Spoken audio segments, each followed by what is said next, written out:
मनसर पिंपळगाव रस्त्यावरील जो पिंपळगावचा ओढा आहे, गणराज हायटेक नर्सरी,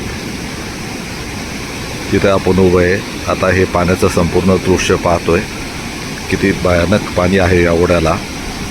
हा औषधिक खुर्द तांबडे मळ्यातून जो ओढा येतोय त्याचं पाणी इथं पूर्णपणे चालू असून हा रस्ता सद्यस्थितीत बंद दिसत आहे. मोठ्या प्रमाणात पाणी आल्यामुळे जनजीवन विस्कळीत झाले आणि पाणी पाहण्यासाठी नागरिकांची गर्दी होत आहे.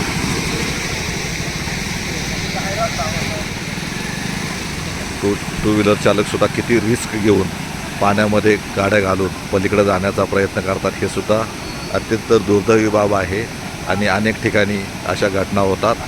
स्टंटबाजी करण्यासाठी अनेक जण जातात आणि मध्येच पाण्याच्या प्रवाहात वाहून जातात असे दिसून येते. त्यामुळे प्रत्येकाने काळजी घेतली पाहिजे. समोर पाणी दिसतंय, परंतु पाण्यात कुणी जाण्याचं धाडस करू नये असे आवाहन प्रशासन करत असले तरी अनेक जण उतावळे होऊन पाण्यामध्ये गाडी घालून पलीकडे जाण्याचा प्रयत्न करतात. हा जो पिंपळगाव मनसर एस कॉर्नर जे परिसरात पाऊस झाला त्याचं हे पाणी आहे आणि मोठ्या प्रमाणात पाण्याचा पूर या पुलावरून जात असल्यामुळं वाहतूक बंद पडली आहे.